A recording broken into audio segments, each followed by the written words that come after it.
All systems go. Clear for liftoff.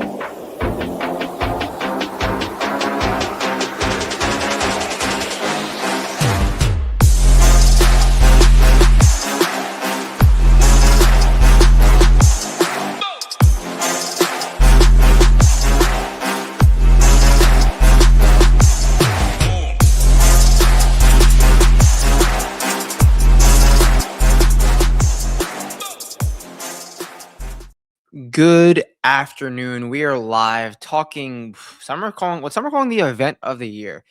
The Zurich Classic of New Orleans, or just the Zurich Classic, whatever it's called nowadays, from TPC, Louisiana. Obviously a very unique week, a very weird content week. I do not believe our good friends Tambo and Alex are going to be doing a show this week because there's not too much of a leverage lane, as one would say, for an event like this. There used to be some sort of weird pricing in the DFS where you can go with the lower priced golfer and you get their teammates points as well, but that's no longer the case. So yeah, kind of just a weird week, but I wanted to get on here, just give an overall general premise of the event, talk through a few teams, and yeah, just chill week. Not the week where I'm trying to win $150,000, but you might be, and hopefully something that I say will get you on a team or off a team to be that difference to win or lose all the money. So let's share my screen. Let's start with the massive Twitter thread that we go through every single week. This is probably our longest Twitter thread that we've ever done.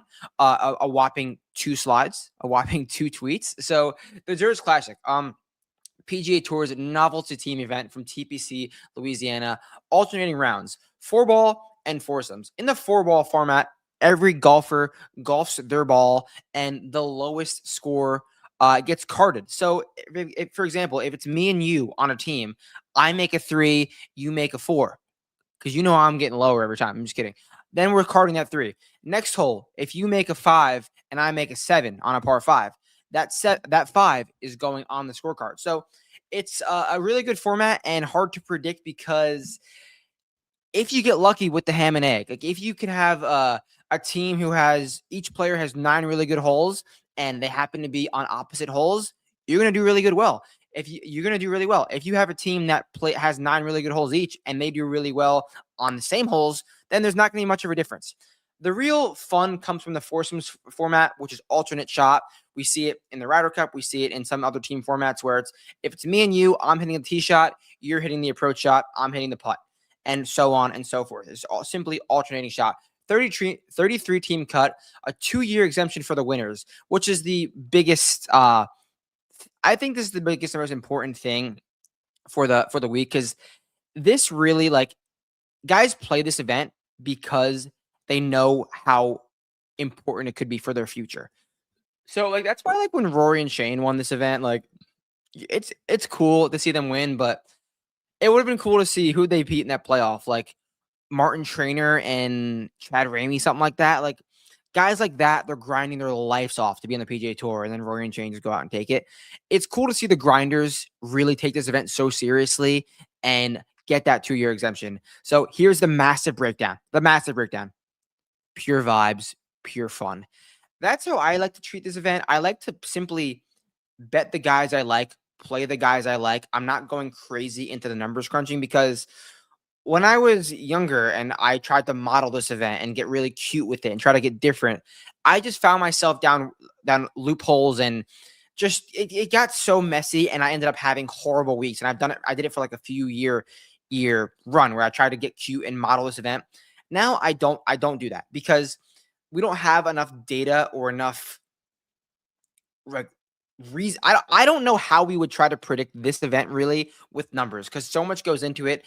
Like I said, you can predict a team having 9 great holes and 9 great holes. Sorry, a player by player having 9 great holes and 9 great holes.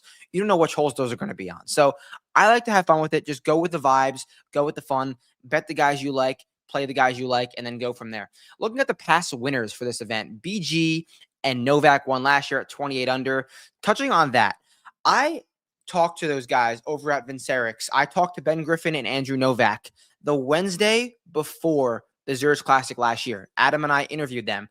And when I tell you, these two sounded so confident, to the point where Adam and I were like, wow, like, have goals a little bit too lofty. I remember Ben Griffin was telling me and Adam on Wednesday night before they won the Zurich. I have my goal set on the Ryder Cup. I want to be on the Ryder Cup team. And Adam and I were like, wow, like that's awesome. I think you like that's a great goal. Obviously not trying to be like, that's seems a little bit crazy for like what your career is right now and where your goals are. Ben Griffin went out and did the thing. So Adam and I joke around that BG and Andrew Novak owe us 10% of their career earnings because we unlock them to go on and win a PGA Tour event and become, I guess, who they are now. All jokes aside, those guys are awesome. I was so happy that they ended up winning it last year. Obviously, Rory and Shane won at 25 the year before. Nick Hardy and Davis Riley won 30. And then PC and X the year before that. As you can see, we have a lot of scoring in this event. It's a event where the golf course, one, is not that hard. And two, you get 2 rounds where you can shoot 59 like it's nothing. You're gonna get low.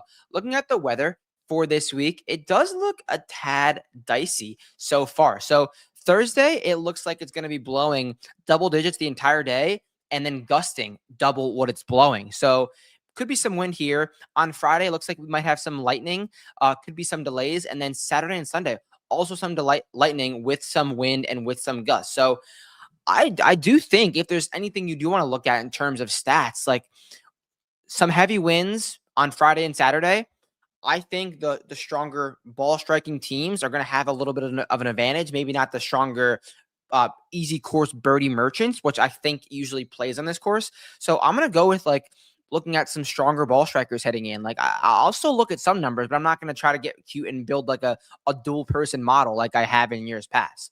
Stronger ball strikers. This is I don't think we're going to get to 30 under this year. If you want me to say that, I'm going to go with minus 25 wins it this year, minus 24 with some 2 solid rounds and then surviving in the alt shot round. So let's pull up the DraftKings board. Let's pull up the pricing. The pricing like just came out a few minutes ago. I thought we were not going to have no pricing.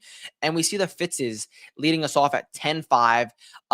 If you start with 10-5, you can literally build so uniquely and so whatever you want because the highest price is 10-5, and it goes all the way down to 6K. Like you don't have to touch any of these names. Not that you ever have to touch any of these names, but you really don't have to touch these names this week. Then we got Brooks and Shane. I really kind of do like this team in terms of like made cut equity, and I think they'll be in the conversation on Sunday. And in an event where only 33 teams make the cut, if you can get a 6-6, that goes a long way. And I think the 10K price is really solid. Same thing with BG and Novak.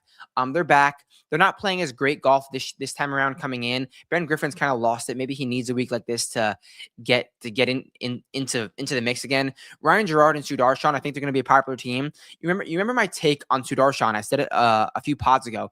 I don't think he could win. I do not think he could win. But in a team format, hitting it well, playing with Ryan Gerard, I think they might have a better chance to win than Sudarshan in a regular week, even if it was a perfect course, perfect field for him. And we got some other fun teams. Aaron Rai and Thigala. It's crazy that Aaron Rai usually plays this event with David Lipsky. Tough to see those two break up. And then down here, any other teams that catch my eye? The Oklahoma State Cowboys. I accidentally tweeted Oklahoma State Sooners because I was getting a tattoo when I was tweeting these teams, and my brain was so fogged up that I tweeted Oklahoma State Sooners, and I just didn't realize because I was just like half in pain, half trying to focus. It was just bad.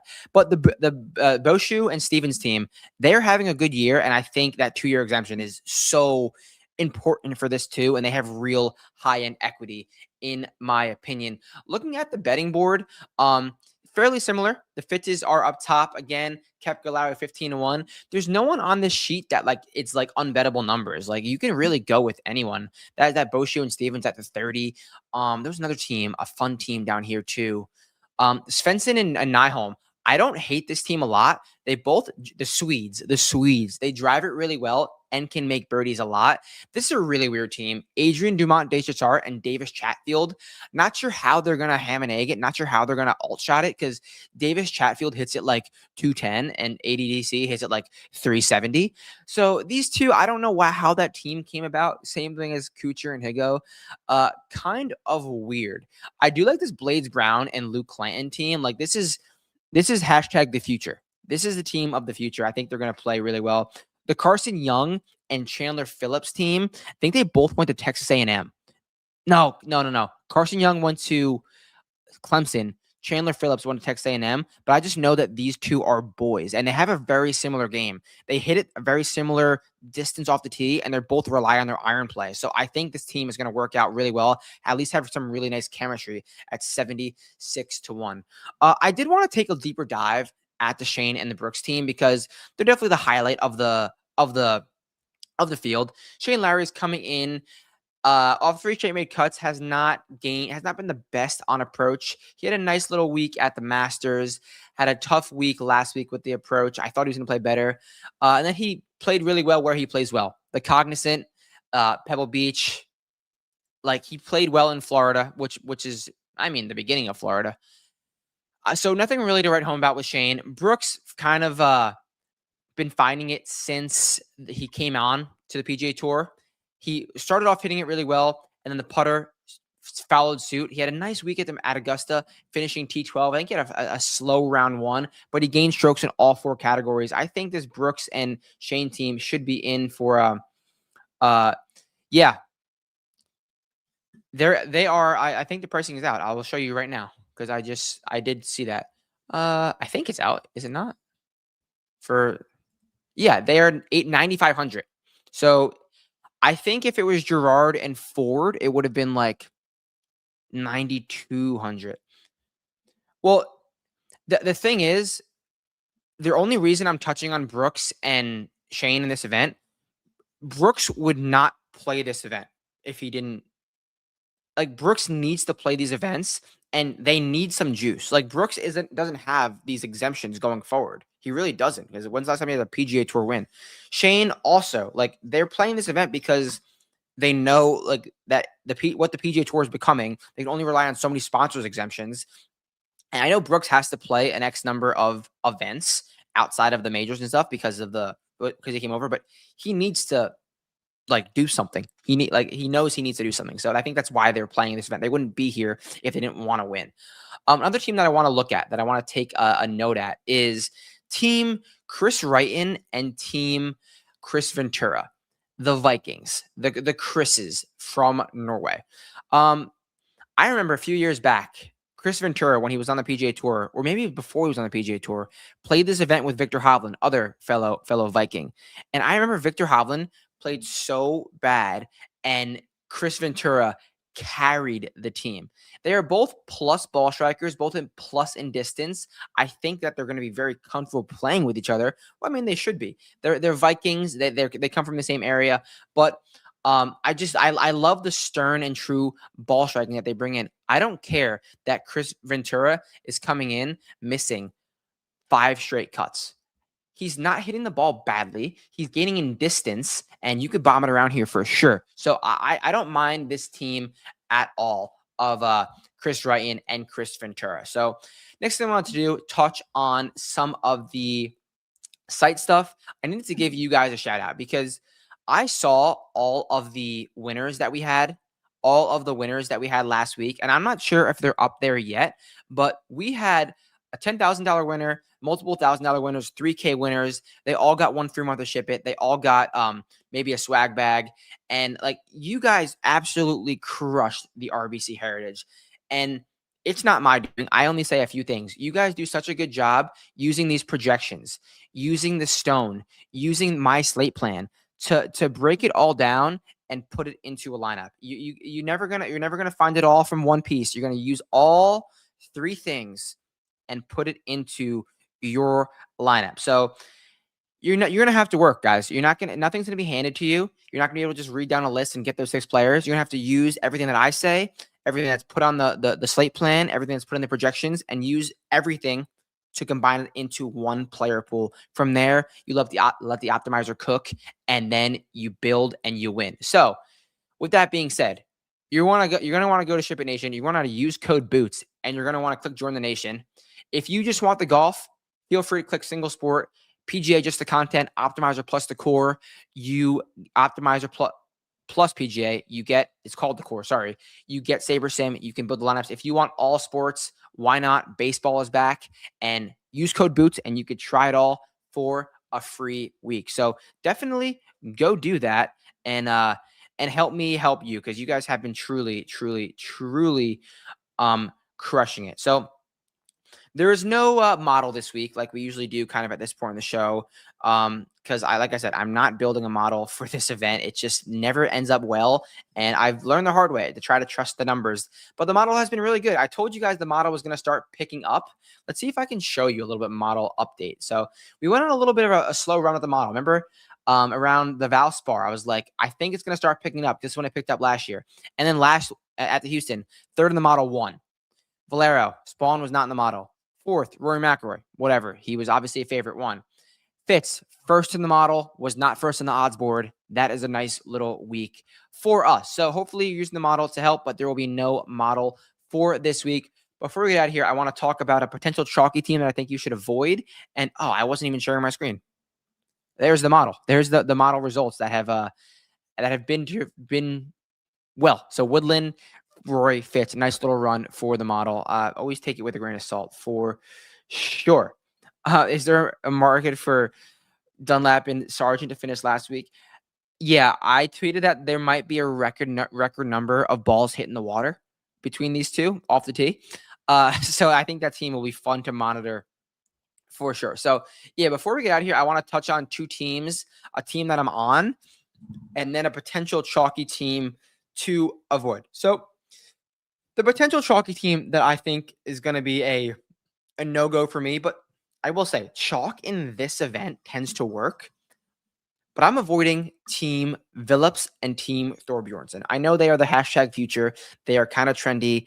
Everyone wants to bet them.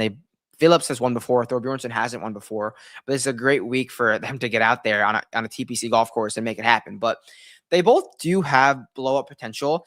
I don't necessarily know if I trust them in the alt shot format. Phillips has those wild drives sometimes. Thorbs drives a little bit better, but at 25-1 or whatever the number is, I don't think I love it. They're going to be chalky, and I just feel like it's not the right answer this week. I think a lot of things are going to go south for them, and they know that they're like kind of a upper end talent team, maybe coming in with a little bit of weird pressure, which is crazy to say for an event like this, but they're a team that I'm going to be avoiding around 25-1 or whatever their DFS price is.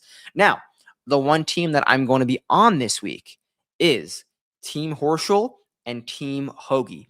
If you know one thing about Billy Horschel, he cares so much. Billy Horschel wants to win this event so much. Billy Horschel loves TPC Louisiana.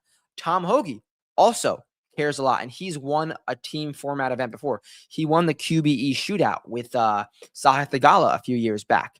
And it's just anytime you're paired with Billy Horschel in anything, you get a will to just be better. I don't want to compare it to TGL, but look at all the TGL stuff with Billy Horschel. He boosts his teammates so much. Look at Aaron Rye winning the Wyndham Championship with Billy Horschel playing in his group. Aaron Rye just giving all of the dog. Sorry, Billy Horschel just giving all of the dog to Billy Horschel.